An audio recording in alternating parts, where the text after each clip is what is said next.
Hi guys, how are you? So nice to connect to you. Welcome to this channel. My name is Laura. Welcome to Pleiadian Healer, and you can find more on pleiadianhealer.com. All right, today we are going to be doing a video on a topic that I'm personally very excited about, and I've been wanting to make this video for a little while already, but we have a few videos on the similar topic of Jeshua, Jesus, and all of that out there already. So I'm going to link them below in the description box. Today, we are going to dedicate this video towards one person and one person only, and that's Mary Magdalene. So a little bit more background on Mary Magdalene and where she was from, what her energy was possibly like, and so on. I might make a separate video on Jesus or Jeshua as well, but I always feel there's so much missing information on both of them, obviously, because a lot of it is just under complete, control of whoever's controlling the narrative. So you get pretty much attacked once you want to dig further into it or kind of psychically just read on it. Very, very hard to read on it. So the two videos that are out already are Jesus' real birthday, Mary Magdalene and her ancestry. That was a video back from a few months ago, the Christ program. And then we had a video on Jesus or Jeshua's wedding to Mary Magdalene, because his name was Jeshua. He kind of just got converted into Jesus at one point. We have a few other videos where I mention what could have happened to them after the crucifixion. I think those were from a year ago. But in this one, I also want to share some pictures that I came across when I was in Key West in Florida. That might be interesting, some portraits of both.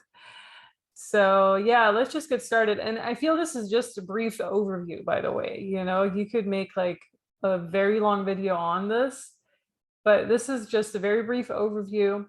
I do want to make a longer video on it once more information kind of comes together. A lot of past lives also play a huge role for both characters, for both souls.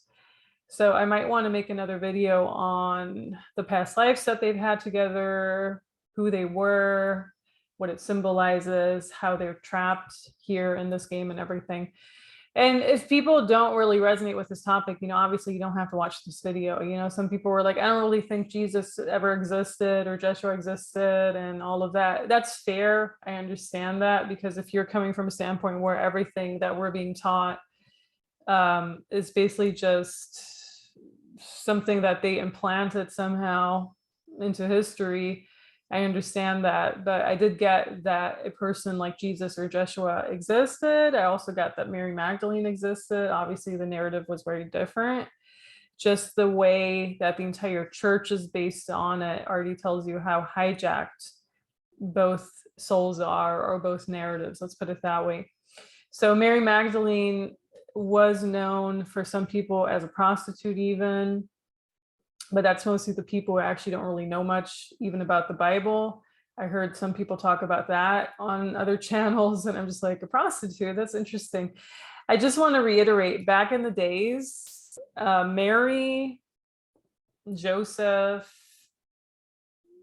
maybe not Moses, but Thomas, Joshua, all these names where there was just a handful of names that you could really name your kids. So Mary was a very, very common name, like Thomas was a very, very common name. Philip maybe too, I don't know. So when the Bible, which is basically just the script that they're giving you, is talking about this Mary being a prostitute, this Mary being the one who washed his feet and whatever, there were a gazillion amounts of Marys in the Bible, and really distinguishing whether or not that was Mary Magdalene or that was just a random other Mary that kind of joined the tribe is sometimes very, very hard. So I personally don't even think the Bible ever says that Mary Magdalene is a prostitute. I think people just interpreted that somehow because of the misinterpretation of the scriptures even. But Mary Magdalene's own scriptures, supposedly her own scriptures, weren't even found until maybe 100 years ago or 50 years ago or something like that. I think the turn of the century, 1800, 1900s, is when they came about. So Mary Magdalene did exist. I did get that. And I do think she was a significant other to Joshua and Jesus. How exactly they met, there's a huge block around that one. I would imagine, intuitively, it kind of feels like they just met at one of those events that he was giving, probably. And she kind of just joined in with that. I don't think they met in the area that she grew up in. Mary grew up in a very small village. I do think that is true, that part of the narrative. They say she grew up in a small fisherman's village called Magdala or Magdala. So it's technically Mary of Magdala. And her actual name was even Miriam. Miriam is an older name of Mary. And when you go back to the original name, Miriam, what's the full meaning of Miriam? It's a Hebrew name. It means drop of the sea, bitter or beloved, the oldest known form of Mary. So technically all these Marys were actually Miriams, which is also very interesting because nowadays you have Mary and Miriam and it all just kind of gets meshed into one, or into two separate things, but it's actually one and the same thing. It can also mean wished for child. So a child that was wished for. And, all these other names obviously have meanings. So if you go to the meaning of Mary, that has a slightly different meaning even, but she was Miriam of Magdala because she came from that area. I do think so much is true. I personally have never been to that area. I don't know what the energy feels like. I would assume back in the days, whenever it really was, it was probably not a whole lot going on. So it almost feels like she grew up in this area where she was well protected. Her parents were well off. So I do think that she was probably from a richer parenthood, or not necessarily like a ruler family or anything, but parents that were able to afford, maybe a good education or like good clothes, whatever. Because it kind of feels like to me that she wasn't really worried financially that much before she met Joshua and before they got married and everything. Now to the color, I found the colors very interesting. So the color red is usually associated with Mary Magdalene. I'm wearing red just because of this video too. I do think that is very, very true. Red is a very powerful color, and red wasn't easy to obtain back in the days either. During Roman times and medieval age times and everything, red was actually a very royal color. Red plays a significant role. I also feel blue was very significant for her, and white. So red, blue, and white, or more like this beige undertone, like a very lighter cloth, tunic, whatever. Because when I tapped into their entire wedding ceremony, it almost seemed like a lot of people were wearing like a very light colored clothing. And for me, that was kind of like, they must have worn something like that.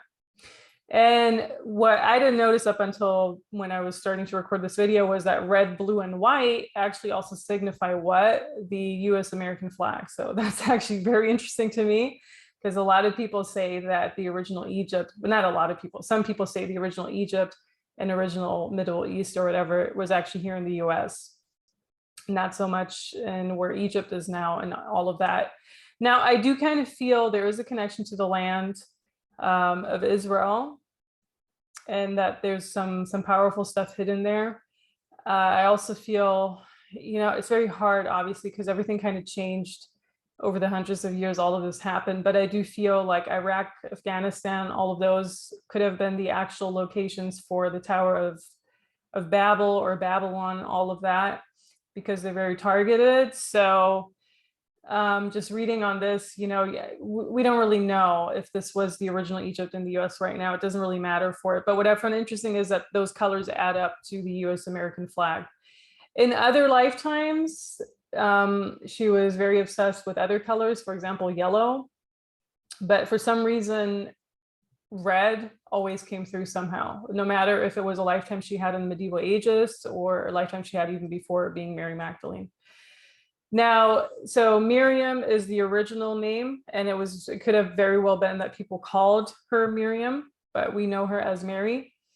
Mary itself, though, means the start of the sea, Stella Maris. So it's very connected to the ocean, very connected to the sea, which is also interesting because she kind of grew up close to the ocean, close to the sea, if she grew up in a fisherman's village of Magdala or close to Magdala. She's a woman of Magdala. She had many women and female friends or girlfriends around her, similar to the women's circle that's really being hyped up right now. So this is not coming from a New Agey standpoint either, where a lot of people are just obsessed with her being like, oh yes, this is like the sisterhood of the rose and everything. That's really going on in the New Age right now, where a lot of women are just saying, oh yeah, Mary Magdalene is my spirit guide, and there's this incarnation coming through of her in the south of France, all of that. This has nothing to do with that at all.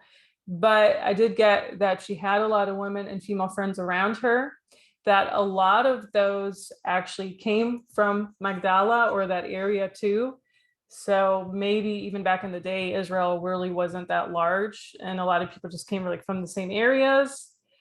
There are a lot of names carried over into today even, that kind of still carry that Magdala meaning with it. Maddie is one of those. Maddie is a name that's pretty common, or used to be pretty common for girls, and it translates to woman of Magdala. So just to give you an idea, there's also other names like Daisy, Days Eye. That is more a connotation to Virgin Mary though. But you know, it's the name Daisy, for example, is ultimately derived from the source of Day's Eye. It's also a nickname for Margaret.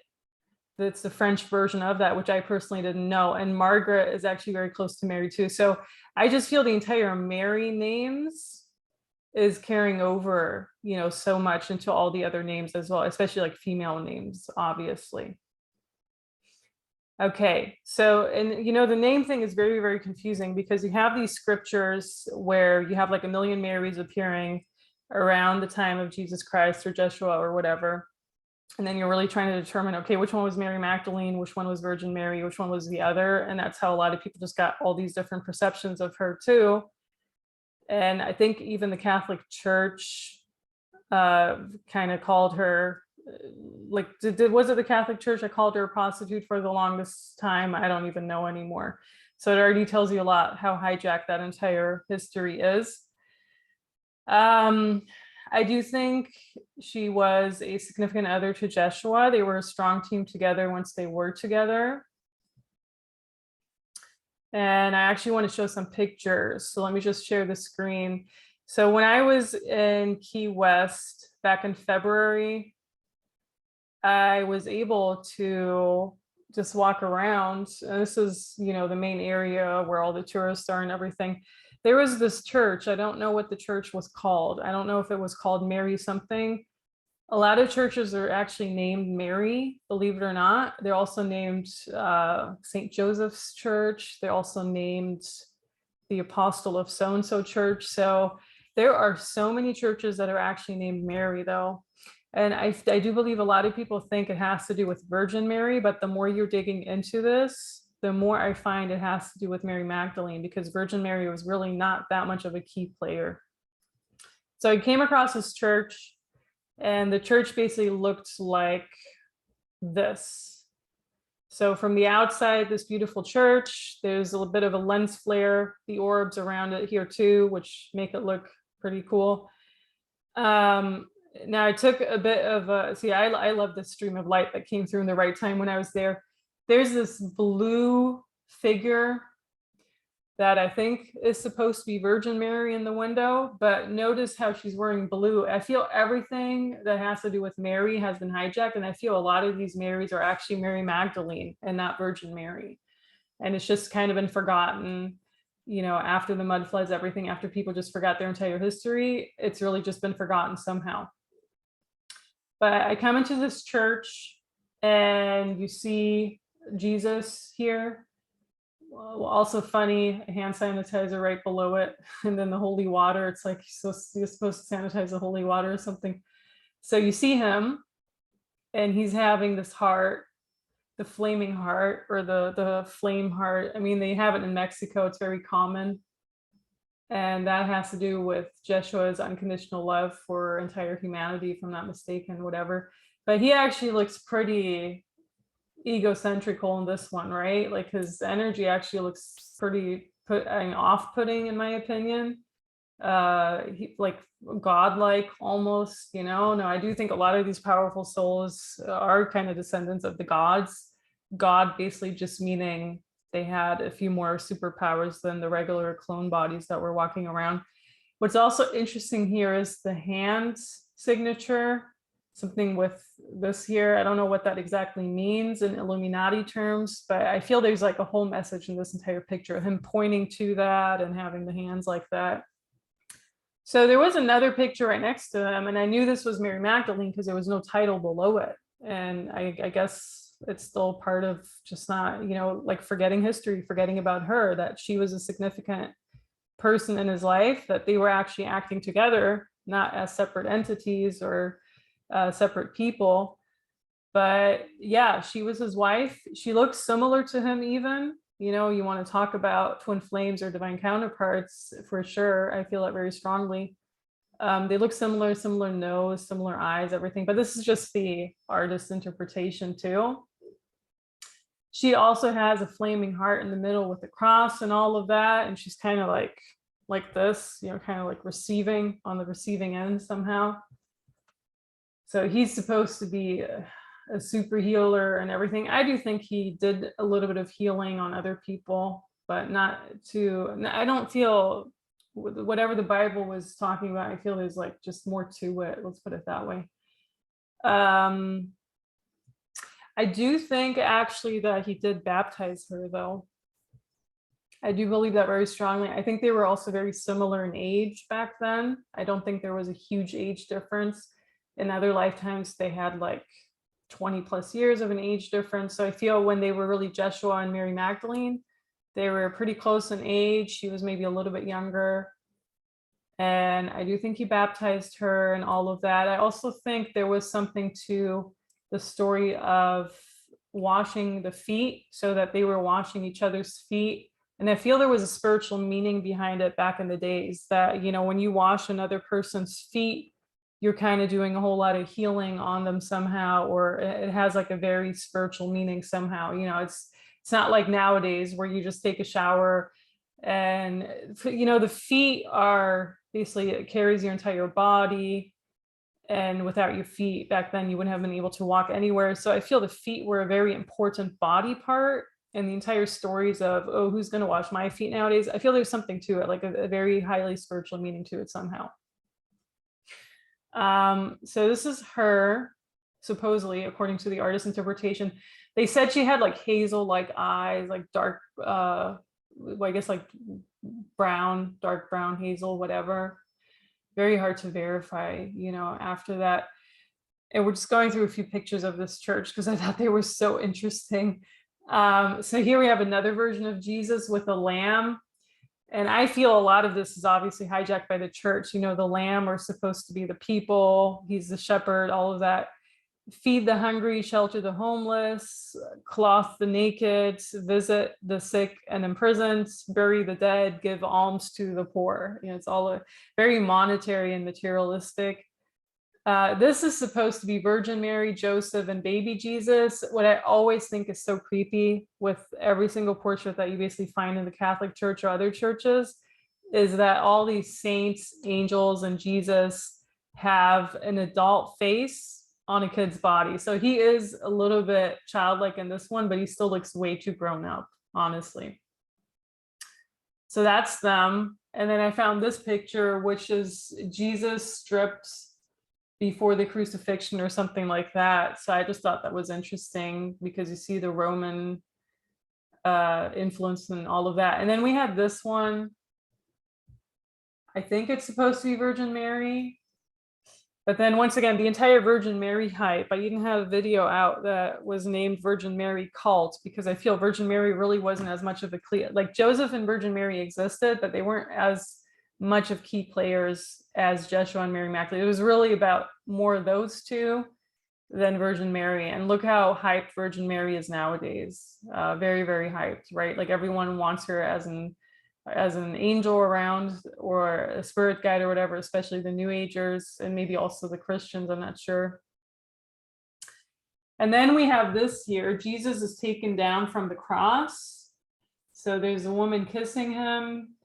It could be his mother, Virgin Mary. She was his mother after all. There are other women around them. So one of them must have been Mary Magdalene, because there were a few women around him and Mary Magdalene was one. She was also supposedly the person who found him after he resurrected and everything too. So that entire story, we're not going to go into it because I feel there could be more to that. But, there's literally this one person out there who was talking about how they just faked the entire death and crucifixion so that Jeshua and Mary Magdalene could escape and not pay their taxes, for example, because that was already a huge thing back in the days, like paying the taxes to the Roman people. There's definitely something to it. Back to Virgin Mary, Joseph, and Jesus, now them having been in Israel and then Egypt and back, I thought that was it's also still a very interesting story. There are a lot of interesting stories still that need to be dug into and read on, because I feel there's definitely something to it. There is this one church in Egypt, in actual Egypt, where, and I think it's close to Cairo, where Jesus and a Mary, so a lot of people interpret it as Virgin Mary, but it makes no sense, where Jesus and Mary, in my opinion, it's Mary Magdalene, went. And supposedly this was after his crucifixion, so when he was resurrected. So they somehow went to Egypt. And it's the point of three religions: Christianity, Islam, and Judaism. And where Islam was basically created somehow. So I have to look up that story again. But my one Egyptian friend told me about that. In her opinion, it's Virgin Mary. In my opinion, anything that's mentioned with Jesus' name in it is Mary Magdalene. You have so many signs, all over, even in regular pop culture. If you know the bands, the Jesus and Mary chain, I think they're a rock band or heavy metal bands. That is another one. Which Mary are you talking about, right? I'm pretty sure it's Mary Magdalene. Everything is always named Jesus and Mary, but it's not Virgin Mary. You also have the Bloody Mary, which is more like Mary the First, Queen Mary the First Tudor, versus the Virgin Mary. So I thought that was very interesting too. I don't think that has anything to do with Mary Magdalene though. But there's another thing, the Madonna, including the Black Madonna. I think that's supposed to be Mary Magdalene too, has nothing to do with Virgin Mary. So yeah, there are a lot of incidents and conclusions that just, it makes you wonder about a lot of things, like what Mary do they really mean? They have so many churches that are named Mary. I think a lot of them are a sign that it's more Mary Magdalene than Virgin Mary, because Virgin Mary really didn't do that much. I mean, I'm sure they were great people, her and her husband, and they had a lot of children too. Jesus had a lot of siblings, at least one sister and a handful of brothers and everything, not even two sisters. But spiritually, I mean, people were way more spiritual back then anyhow, just like I explained, like during the wedding, a wedding back then was way more spiritual than it is nowadays. And, people were really committed to each other too.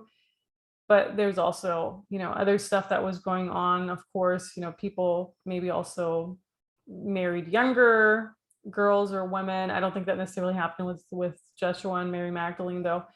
So there's just so much where you just start thinking, okay, this is all, what Mary is this really?